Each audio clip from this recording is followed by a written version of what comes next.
And I do believe that we have rotten politics, and I'm not using that as an exaggeration. Hey everyone and welcome. In this video we're going to be having a look at something that's supposed to not exist, something that is just an idea, something that decided after President Biden's inauguration that they wanted to show how much they appreciate the new president of the free world, and also probably the start of the falling out.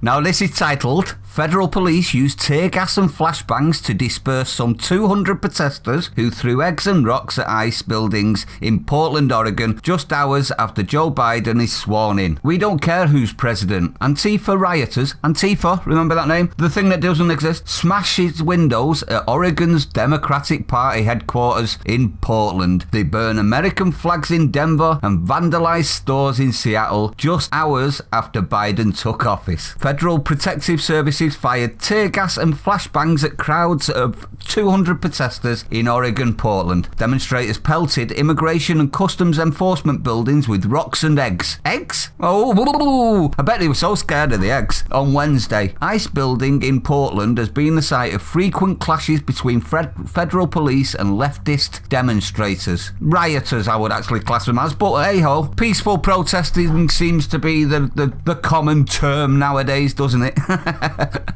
Police in Portland, Oregon made arrests after the Democratic Party of Oregon headquarters was vandalised. Oh, seems like the love affair's starting to fall out with the imaginary thing that is Antifa, doesn't it? If they're starting to make arrests. It's only took them 7 months, though, hasn't it, everyone? Now, Antifa members have spray-painted Feck Biden and smashed windows of the Democratic Party headquarters. In Denver, communists and anti-fascist demonstrators set fire to an American flag near the state capitol. In Seattle, groups of Antifa rioters vandalized storefronts and businesses in downtown area on Wednesday. Police in Seattle said that Antifa members, I thought it wasn't supposed to be a group. How do you have members if it's not a group? You noticed how the terminology has changed suddenly in the media for Antifa. You know, the thing that was supposed to not exist and was just an idea. You know that? Now all of a sudden it's members.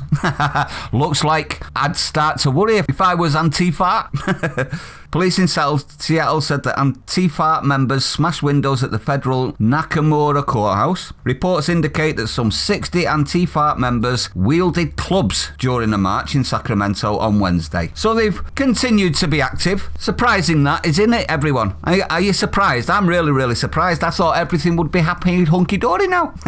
Let's have a look at some of the pictures. So as you can see, the police were out in force firing tear gas. So they've immediately come out and done something about it. Then you've got Antifarts holding shields. At this point, I'd like to remind you the definition of the term insurrection at this now and domestic terrorist, seeing as how they're bouncing that one around for the riot that happened at the Capitol building. Then we've got what they wrote on the window, F Biden. You can see the kick through the windows, the doors. Here's one of them kicking through the doors. It wouldn't surprise me if it took him about 15 attempts to kick through glass with those legs, but we'll leave that one there. They spray painting anarchy as well. Anarchy is anti-state, anti-big corporation, all of that sort of stuff that seems to love this sort of movement, seem to be backed by this sort of movement. So I would actually question the validity of the A symbol, but you let me know what you think on that one. And then we've got the Peace de Resistance. This is what Antifa think they want. Now, I would like to say at this point, who's the domestic terrorist? I'll wait for your answer. Democrats, are you listening? Because you should do, because now it's your responsibility to deal with this. And then we've got this one, the head of the march, a new world from the ashes. So they want to burn it all down, and we are ungovernable. I'd like to say this, Antifa. Are you unarrestable? Are you? Nope, didn't think so. Which means you are governable, whether you like it or not, governed by force. And I think that one's coming, to be honest.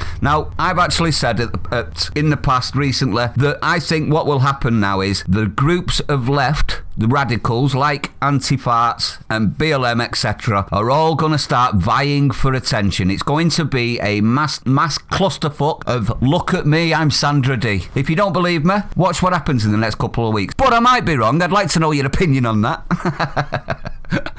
But it does look like the love affair's over, doesn't it? Doesn't it? If they've come out straight away with the police and started arresting people, that's not happened for months under Trump. So that tells me that the love affair's done. The useful idiots have outplayed their usefulness, and I actually think Biden's going to slam Antifarts at this point. But let me know what you think. If you're new to the channel, don't forget to hit the like, comment, subscribe, hit the bell icon, share it out, everyone. Please share it out. Also, check out me alt media, because I don't know how long the channel will last on YouTube. I don't think it will be long, to be honest. So please do check out me alt medias. They're all links in the description. Go and hit me up on there if you will. Everything gets posted up there as well. Stay sane. I'll see you on the next one.